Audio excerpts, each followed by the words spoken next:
Okay, so today we're going to be creating data in the FireStore database. All right.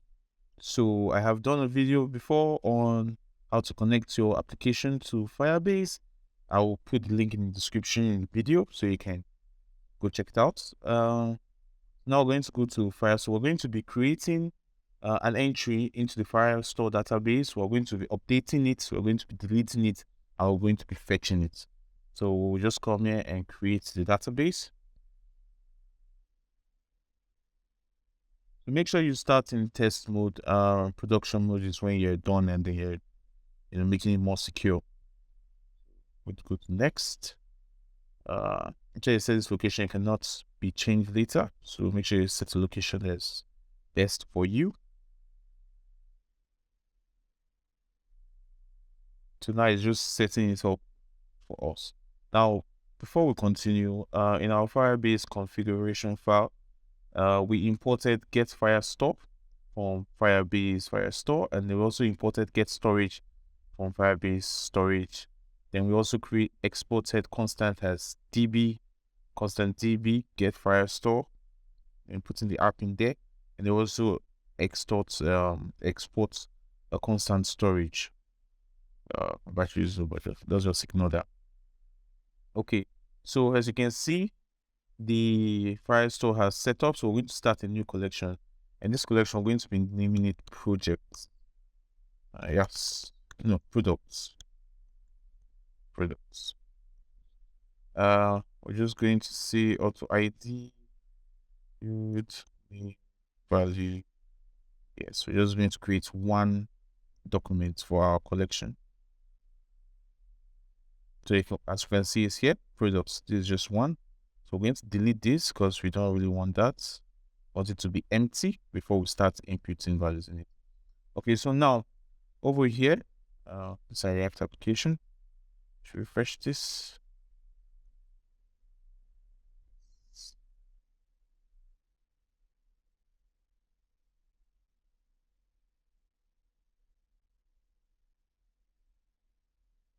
Okay, so in our app.js, we are importing the submit handler is not defined.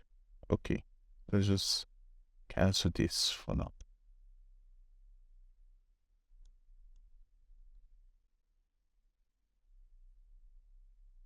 Okay. All right. So as we can see here, we are creating, we imported DB from our Firebase configurations file, which is this over here. And then we import collection, get docs, add docs. This is what we're going to use to add documents to our FireStore. Update doc, delete doc, and doc from Firebase FireStore. And we also use ref to link this product name and product size over here and submit. So what we're going to start, we're going to say constant create user. Now it's an async function. So we're going to say async.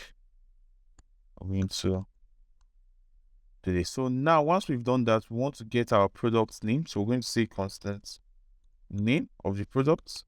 We'll get that by saying product name ref dot current dot value. Then we'll also get the size. I'll say product name ref dot not name, sorry, product size ref dot current dot value. Okay, so now we want to impute it into our FireStore. We're just going to say await. We're going to use the add doc that we imported here. We're going to add doc. Now we need to specify the collection that we're imputing into, because right over here in our FireStore database we have the products collection. We can also create numerous collection over here. So we want to specify that it's this collection over here. So what we're going to do, we're going to create a new constant, and we're going to create the constant here.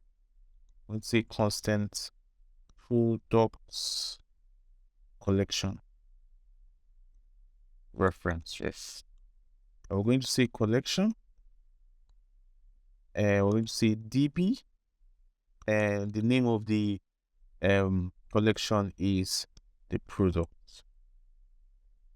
Now, this collection is a function that is imported from Firebase FireStore, and this DB over here is a constant that we export from the Firebase config file. Now that we've done that, we can now come over here in our add doc and specify the collection we want to add into. You can now say products collection.ref, and we put the next parameter will now be our collection. So we can now say name.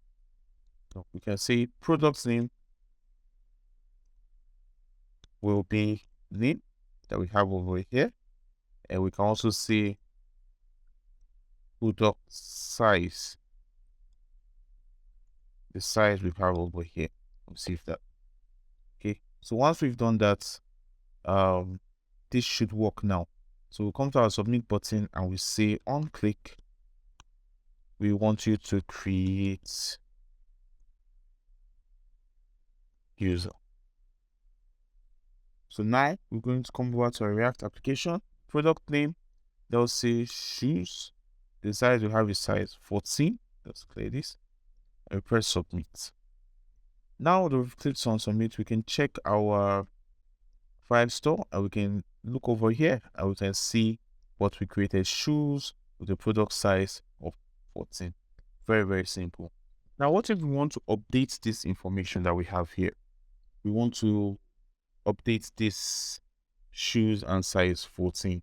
Well, first of all, to do that, we need to get the ID of this product over here to be able to update it. So how do we do that? We have to first of all fetch all the information, all the products we have over here.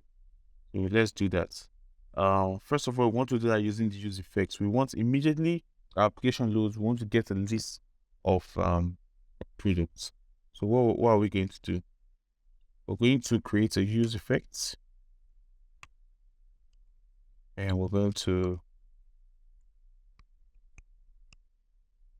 okay, so now we want to fetch all our data, our products from the Cloud FireStore, from this our products collection, and we're going to fetch all of that from use effects. So now we're going to create a constant, say get all product, and this is going to be a async function, and so what we're then going to do is that we're going to import collections, like we've done already, get docs, add doc, update doc, delete doc. We should have done that already. So we're going to come over here. I'm going to fetch all the data from this. We're going to say constant data equals to our weight, get docs from our products collection ref, and that's pretty much it. We're going to just do it like this. So this is going to fetch all the documents inside our products collection. So when we fetch all of that, it's going to come in an array, which is going to be the data and the ID. So what we want to do is that we want to make it that the array will also have that ID in it. So what we're going to do is that we're going to create a new constant over here and say constant product and set product. We're going to equal that into use state. I'm going to save that. So we're going to come back over here. We're going to say set product. Then we're now going to map through the data we have. We're going to say data dot docs. That's all the documents I'm going to map. And when we're mapping it, we're going to say take each document, and we're going to return an array which has the documents, spread operator, the document dot data, and we're also going to return the ID doc dot ID. So once we do that, we're going to call this function because we have to call it get all product over here, and then we're also going to log that product. At first it's going to be undefined, but once the function run, it will now show us the data. So let's refresh this. So you can see at first it will show us undefined, but after it gets the feedback from Firebase, it will show us the data. So here we have what we created first, which is shoes, size 14. It's just one product. So let's create another product and see. Let's create hats. What size 2? Submit this.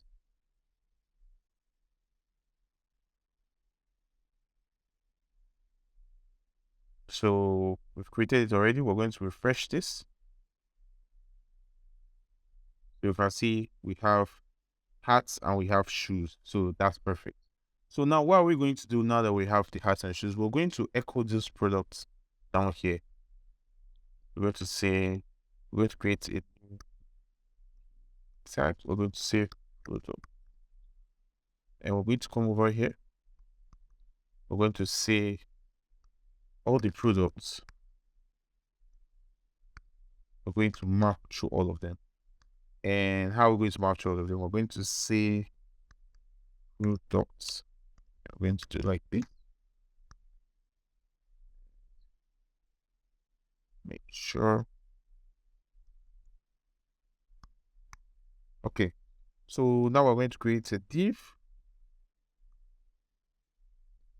In that div, we're going to put a key, because when you use the map function, you have to always return a key. So we're going to say product.id has the key. So here we're going to say name. What's the name of? Well, just see the name is shoes. So let's name product name. Is that how we saved it in our database? Let's check. We saved it as product name. So here should be product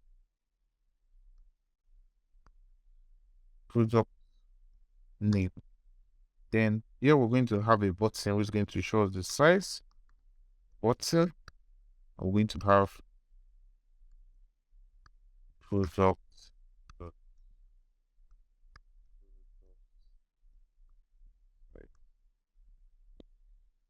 Okay. Let's refresh that. And it's showing us an error. What's the error? The reason is because this product is first undefined, it will just crash at first. So what we're going to do, we're going to do an if here. We're going to say if there's nothing in the product, the name product of product. Okay, we named it product. So we're going to say if there's nothing in product, just return simple loaded. So let's refresh this. So loading and then so we have our hats 2 and shoes 14. Now what I want to do is that we're going to edit this. So we're going to be editing size. So in the size here, we're going to write size. We're going to do the product. Now we're going to take this. We're going to copy it and paste it here. We'll now say here +1. So here we'll be able to click and increase the value of hat size into if we click +1, it becomes 3. So for this function, we're going to create a new function here. We have the create user here. We're going to create a new function called constant update user. It's going to be an async function.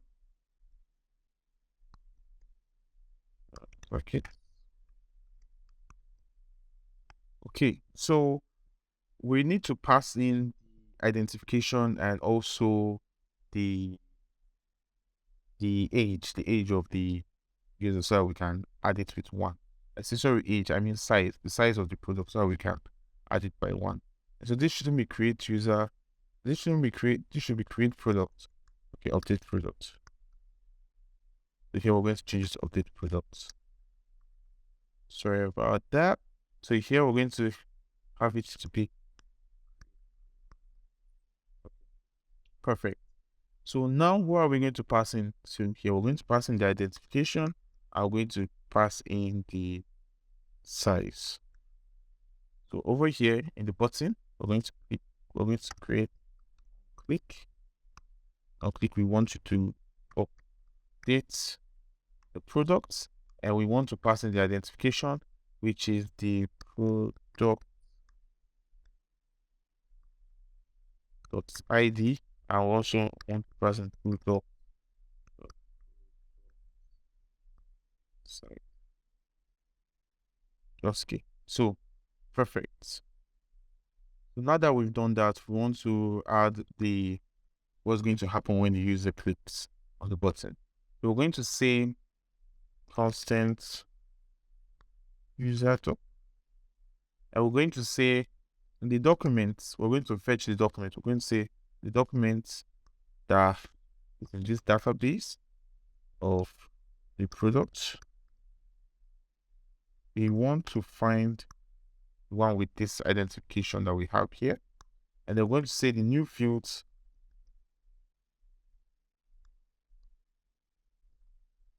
New fields is going to be the product size, right? Product size. So we're going to take the size, I'm going to add it with 1 because that's what we are doing here. We're just adding product size by 1. So once we do that, we're now going to say await update documents, and we're going to say this should be the product doc. So we're going to update documents. We're going to say product documents and the new years. Or we can just say come over here and just create brackets. Then we don't need this. And you say here we want the product size. Product size should be size.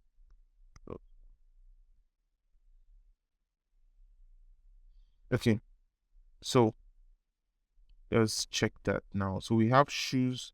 What size is? I think this is. I think I know what's going on here.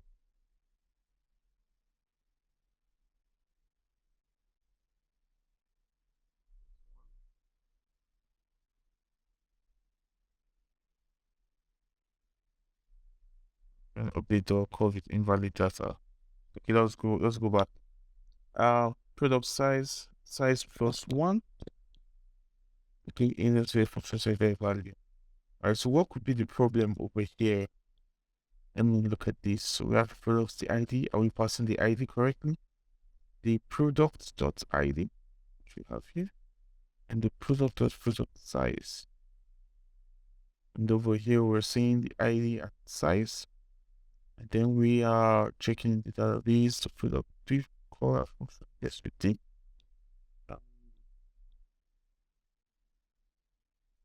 Product ID, new field.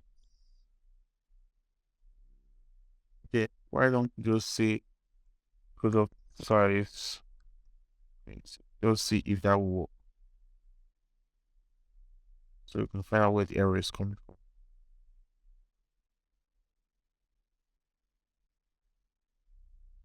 Okay, I think I know the problem right now.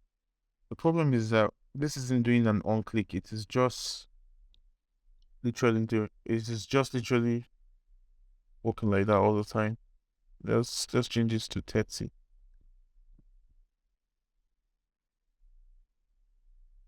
So you can see it's just updating instantly. It's not even waiting for the on click function.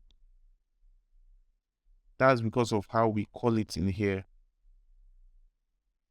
We're calling it to run instantly. And I think that's what the issue is over here. Okay. So what we're going to do, instead of working it like this, we're going to create let's say function. We're going to direct it here. Okay. So in this instance, it should work properly. Because when you just call the function directly with this opening and closing brackets like this, it will just execute the function. It won't wait for anyone to click it to just execute. So we have to write it like this so that it doesn't execute immediately. We just run the code. So here we're going to change this to 30. I'm going to say size. So we may have an issue here. It may just add 1 to the back of it.